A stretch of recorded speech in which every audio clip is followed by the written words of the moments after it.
नमस्कार, स्वागत है आप सबका जेन्स गवर्नमेंट एग्जाम्स एकेडमी में। मेरा नाम है प्रखर जैन और आप देखना शुरू कर चुके हैं the daily current affair show. आइए देखते हैं 17 जुलाई 2020 की मुख्य खबरें। सबसे पहली खबर है, ब्रेटली स्पोर्ट्स अड्डा के ब्रांड एम्बेसडर बने। स्पोर्ट्स अड्डा भारतीय समाचार और क्रिकेट, फुटबॉल और कबड्डी के लिए सूचना वेबसाइट ने पूर्व ऑस्ट्रेलियाई क्रिकेट दिग्गज ब्रेट ली को अपने ब्रांड एम्बेसडर के रूप में साइन किया है। एक राजदूत के रूप में ली प्रतियोगिता, क्विज, सवाल जवाब, बॉलिंग मास्टर क्लास और गिव अवे सहित कई मज़ेदार गतिविधियों का आयोजन करेंगे जो विशेष रूप से स्पोर्ट्स अड्डा ऐप, वेबसाइट और सामाजिक हैंडल पर उपलब्ध होंगे। अगली खबर, ट्यूनीशिया के प्रधानमंत्री ने अचानक इस्तीफा दे दिया। ट्यूनीशिया के प्रधानमंत्री इलिस फकफक ने 15 जुलाई 2020 को देश के राष्ट्रपति को अपना इस्तीफा सौंप दिया, जो एक राजनीतिक संकट के बीच था। जनवरी 2020 में राष्ट्रपति कैस सैयद द्वारा फकफक को प्रधानमंत्री नियुक्त किया गया था। फकफक पर उन कंपनियों के शेयरों के हितों का आरोप था जिन्हें राज्य अनुबंध प्राप्त हुआ था। अगली खबर है, भारतीय रेल का पहला केबल वाला रेल पुल। देश का पहला केबल वाला भारतीय रेलवे पुल शानदार अंजी खाद पुल जल्द ही जम्मू और कश्मीर में कटरा और रियासी को जोड़ेगा। भारतीय रेल परियोजना का निर्माण बेहतर प्रौद्योगिकी और इंजीनियरिंग उत्कृष्टता के साथ किया जा रहा है। इसे कोंकण रेलवे कॉरपोरेशन लिमिटेड द्वारा विकसित किया जा रहा है। यह Udhampur Srinagar Baramulla rail link USBRL परियोजना का एक हिस्सा है। अगली खबर है, भारत की पहली संपर्क रहित car parking. GMR Hyderabad international airports limited GHIAL पूरी तरह से संपर्क रहित एयरपोर्ट कार पार्किंग सेवा प्रदान कर रहा है।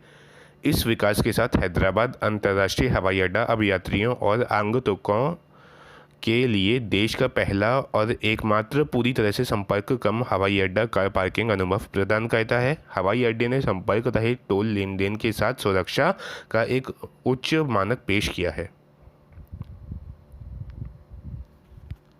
अगली खबर है, DGCI ने एक टीके को मंजूरी दी। Drug Controller General of India ने पहले पूर्ण रूप से विकसित नियमों को कल पॉलीसैकेराइड कंजुगेट टीके को मंजूरी दे दी है।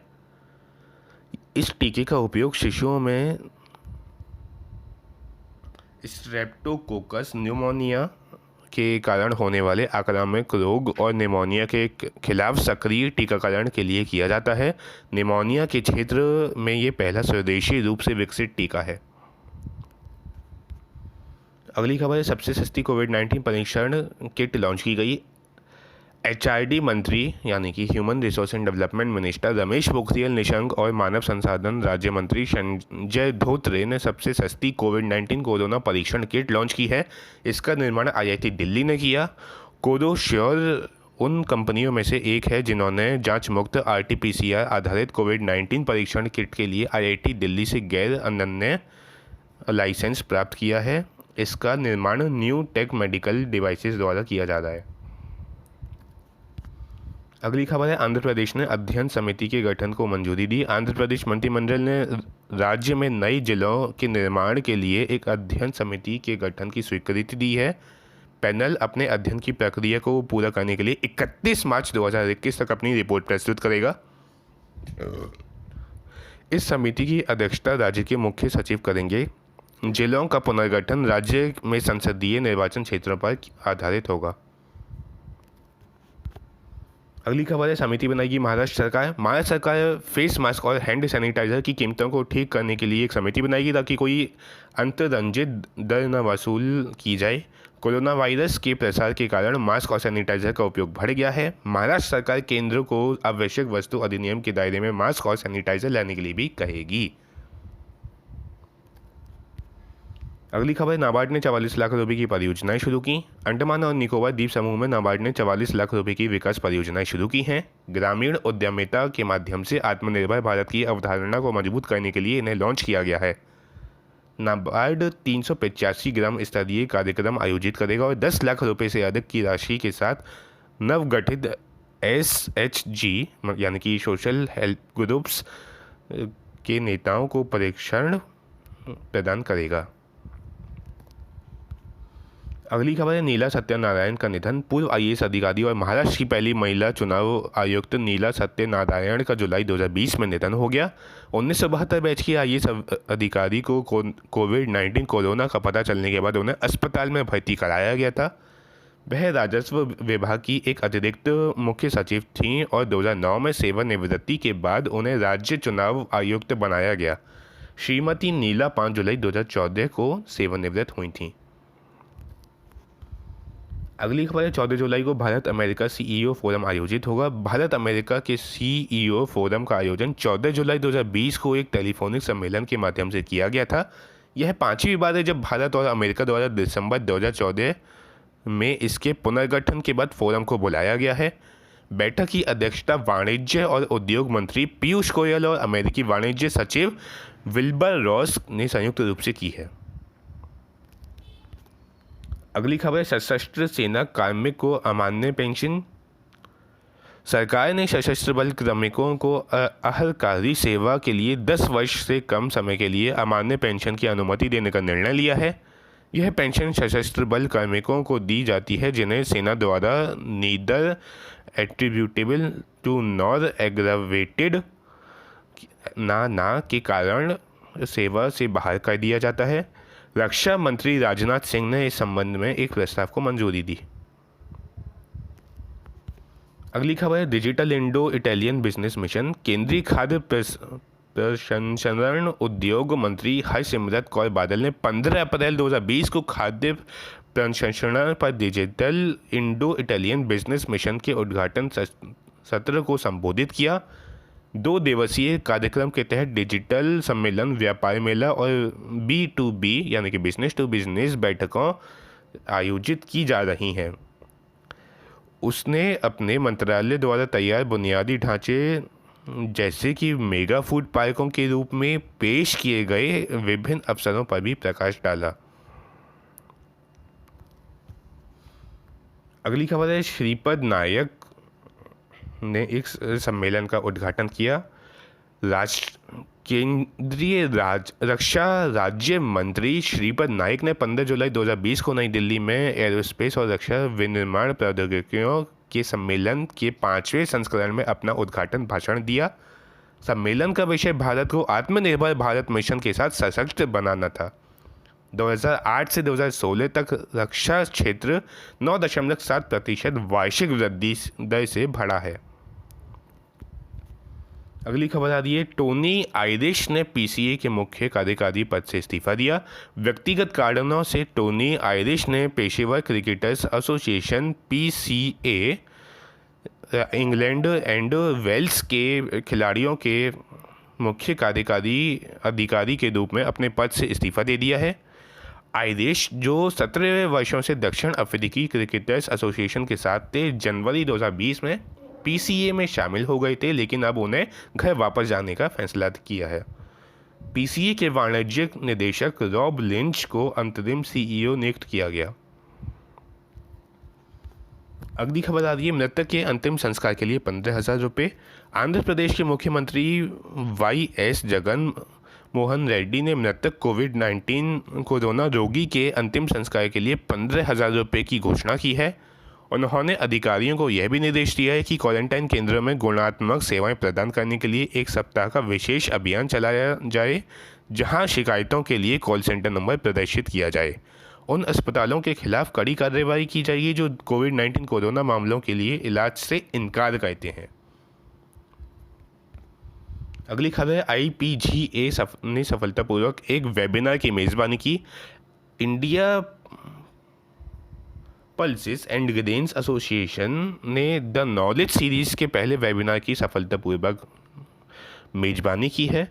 यह भारत सरकार द्वारा घोषित हुए अग्रणी सुधारों और घरेलू व्यापार, कृषि उत्पादन, बाजार गतिशीलता, निवेश और आपूर्ति श्रृंखला पर उनके प्रभाव पर केंद्रित था। वेबिनार ने इसमें भाग लेने वाले 30 से अधिक देशों के 900 से अधिक प्रतिभागियों के साथ एक बड़ी प्रतिक्रिया उत्पन्न की। अगली खबर है, भारतीय एयरटेल ने वेरिजोन के साथ भागीदारी की। भारतीय एयरटेल ने वेरिजोन ने भारत में व्यवसायियों के लिए वीडियो कॉन्फ्रेंसिंग समाधान लाने के लिए एक रणनीतिक गठबंधन की घोषणा की है। इस साझेदारी के हिस्से के रूप में भारतीय एयरटेल भारत में उद्यम ग्राहकों को ब्रांड नाम एयरटेल ब्लू जीन्स के तहत सुरक्षित उद्यम ग्रेड वीडियो कॉन्फ्रेंसिंग समाधान प्रदान करेगी। वेरिजोन दुनिया की सबसे बड़ी संचार प्रौद्योगिकी कंपनियों में से एक है। अगली खबर आ रही, G7CR टेक्नोलॉजीज ने एक पुरस्कार जीता। G7CR Technologies India Private Limited ने Microsoft Country Partner of the Year 2020 Award for India पुरस्कार जीता है। इसे माइक्रोसॉफ्ट प्रौद्योगिकी के आधार पर नवसंचार में उत्कृष्ट प्रदर्शन और ग्राहक समाधान के कार्यान्वयन के लिए सम्मानित किया गया।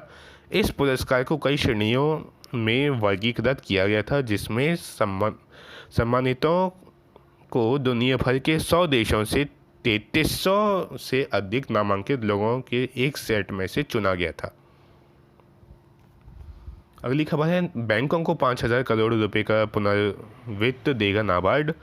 राष्ट्रीय कृषि और ग्रामीण विकास बैंक यानी कि नाबार्ड ने बैंकों और वित्तीय संस्थानों के लिए 5000 करोड़ रुपए की पुनर्वित्त योजना की घोषणा की है। यह अपनी 2150 वाटरशेड विकास परियोजनाओं के लाभार्थियों को वित्त प्रदान करेगा। इन परियोजनाओं में 2.3 मिलियन हेक्टेयर क्षेत्र में वर्षा आधारित क्षेत्र, वाटरशेड और जनजातीय विकास परियोजना क्षेत्र शामिल हैं। अगली खबर, यूनिसेफ इंडिया ने फिक्की के साथ अपनी साझेदारी की। यूनिसेफ इंडिया ने federation of Indian chambers of commerce and industry socio economic development foundation यानी कि फिक्की SEDF के साथ अपनी साझेदारी की घोषणा की है। वे भारत में कोविड-19 कोरोना प्रतिक्रिया और इसके बाद सबसे कमज़ोर आबादी और बच्चों का समर्थन करने के लिए संयुक्त रूप से यूनिसेफ के #रीइमेजिन अभियान का विकास करेंगे। अगली खबर है, स्टीफन किंग की नई किताब। स्टीफन किंग अपनी नई किताब इफ इट ब्लीड्स के साथ वापस आ गए हैं। हैचेट इंडिया द्वारा प्रकाशित कहानी अल्बर्ट मैकडर्ड मिडिल स्कूल के एक बम के बारे में है। यह उनके बेस्ट सेलिंग कार्य द आउटसाइडर की अगली कड़ी है, जिसमें फाइंडर्स कीपर्स डिटेक्टिव एजेंसी के होली गिबनी के पहले एकल मामले पर दिखाया गया था। यह अप्रैल 2020 में अमेरिका में पहले प्रकाशित हो चुकी है। इसे 10 जुलाई 2020 से भारत में उपलब्ध कराया गया। अगली खबर है, अमेरिका 2019-20 में भारत का शीर्ष व्यापार भागीदार। 2019-20 में अमेरिका लगातार दूसरे वित्तीय वर्ष में भारत का शीर्ष व्यापारिक भागीदार बना रहा। वाणिज्यिक मंत्रालय ने आंकड़ों के अनुसार 2019-20 में अमेरिका और भारत के बीच द्विपक्षीय व्यापार 2018-19 में 87.96 अरब डॉलर के मुकाबले 88.75 अरब डॉलर रहा। 2018-19 में अमेरिका ने भारत के शीर्ष व्यापारिक भागीदार बनने के लिए चीन को पीछे छोड़ दिया। अगली खबर है, गूगल जियो प्लेटफॉर्म्स ने निवेश करेगा। गूगल जियो प्लेटफॉर्म्स में 33,737 करोड़ रुपए में 7.7% हिस्सेदारी का अधिग्रहण करेगा। यह वैश्विक निवेशों की एक श्रृंखला की परिणति है, जिसने रिलायंस इंडस्ट्री की प्रौद्योगिकी और दूरसंचार शाखा में संचयी रूप से 1.52 लाख करोड़ यानी कि $20 बिलियन से अधिक की कमाई की है। भविष्य में खुदरा और पेट्रोकेमिकल्स में रणनीतिक भागीदारी होगी और ऊर्जा व्यवसाय पर काम किया जाएगा। अगली खबर है, Ashok Lavasa Asian development bank के उपाध्यक्ष नियुक्त। एशियाई विकास बैंक ने चुनाव आयुक्त अशोक लवासा को अपने उपाध्यक्ष नियुक्त किया है। वह अप्रैल 2021 में सुनील अरोड़ा के सेवानिवृत्त होने के बाद भारत के मुख्य चुनाव आयुक्त बनने के लिए उत्तराधिकार की कतार में थे और उन्होंने आधा दर्जन से अधिक विधानसभा चुनावों की देखरेख की है। वह एशियन डेवलपमेंट बैंक के वर्तमान उपाध्यक्ष दिवाकर गुप्ता की जगह लेंगे, जिनका कार्यकाल 31 अगस्त 2020 तक समाप्त हो रहा है। अगली खबर है, चीन ईरान ने एक साझेदारी सौदा किया। चीन और ईरान $400 बिलियन की रणनीतिक साझेदारी के सौदे पर पहुंच चुके हैं। इस परियोजना का उद्देश्य चाबार को जाहेदान दक्षिणी पूर्वी सिस्तान बलूचिस्तान प्रांत की राजधानी से जोड़ना है। इसे 1400 यानी कि मार्च 2022 ईरानी कैलेंडर वर्ष तक के अंत तक पूरा करने की योजना है। इस रेल मार्ग की कुल लंबाई 628 किलोमीटर है, जिसकी 150 किलोमीटर की दूरी मार्च 2021 तक बना ली जाएगी। अगली खबर है, DRDO ने P7 हैवी ड्रॉप सिस्टम को विकसित किया। Defence research and development organisation ने P7 हैवी ड्रॉप सिस्टम विकसित किया है, जो IL-76 विमान से 60 टन भार तक के सैन्य स्टोर को गिराने में सक्षम है। यह प्रणाली पूरी तरह से स्वदेशी है और LNT यानी कि लार्सन एंड टर्बो द्वारा निर्मित की जा रही है, जो प्लेटफॉर्म्स सिस्टम ऑर्डिनेंस फैक्ट्री द्वारा निर्मित पैराशूट बनाती है। यह प्रणाली मेक इन इंडिया कार्यक्रम के तहत बनाई गई है। अगली खबर है, ओडिशा ने कौशेरा के साथ भागीदारी की। ओडिशा कौशल विकास प्राधिकरण ने कोविड-19 कोरोना संकट के दौरान 50,000 बेरोजगार युवाओं को प्रशिक्षित करने के लिए कौशेरा के साथ भागीदारी की है। यह साझेदारी कार्यबल को वापस लाने की कौशेरा की पहल के वैश्विक रूप के प्रयास का हिस्सा है, जहां कोई भी राज्य और देश बेरोजगार श्रमिकों को ऑनलाइन सीखने के लिए मुफ्त पहुंच प्रदान कर सकते हैं। कार्यक्रम का उद्देश्य डेटा साइंस, क्लाउड कंप्यूटिंग आदि जैसे कौशल का निर्माण करना है। अगली खबर है, सदियों पुरानी केर पूजा त्रिपुरा में शुरू हुई। 14 जुलाई 2020 से त्रिपुरा की राजधानी अगरतला में सदियों पुरानी केर पूजा शुरू हुई। केर पूजा त्रिपुरा का सबसे विशेष त्यौहार है। यह उज्जयंत पैलेस के परिसर में आयोजित किया जा रहा है। केर को त्रिपुरा के शाही परिवार का वास्तु देवता माना जाता है। आदिवासी कुक बोरोक भाषा में केर का शाब्दिक अर्थ निर्दिष्ट क्षेत्र है। अगली खबर है, चीन के एक संचार उपग्रह लॉन्च किया गया। चीनी लॉन्च मार्च 3B रॉकेट में एक उच्च शक्ति वाले ब्रॉडबैंड संचार उपग्रह को सफलतापूर्वक लॉन्च किया गया है। यह एयरलाइनर यात्रियों, क्रूज जहाज़ों, मछली पकड़ने के जहाज़ों और अन्य मोबाइल उपयोगकर्ताओं को इंटरनेट का उपयोग प्रदान करने के लिए डिज़ाइन किया गया है। एक लॉन्ग मार्च 3B रॉकेट अंतरिक्ष यान को ऊपर की ओर ले गया और जी चांग से पूर्व दक्षिण पूर्व की ओर चला गया। आज की खबरों का सिलसिला इतना ही। अगर आपको वीडियो पसंद आई हो तो वीडियो को लाइक करें, ज़्यादा से ज़्यादा शेयर करें और चैनल को सब्सक्राइब करें। आज के लिए इतना ही। धन्यवाद।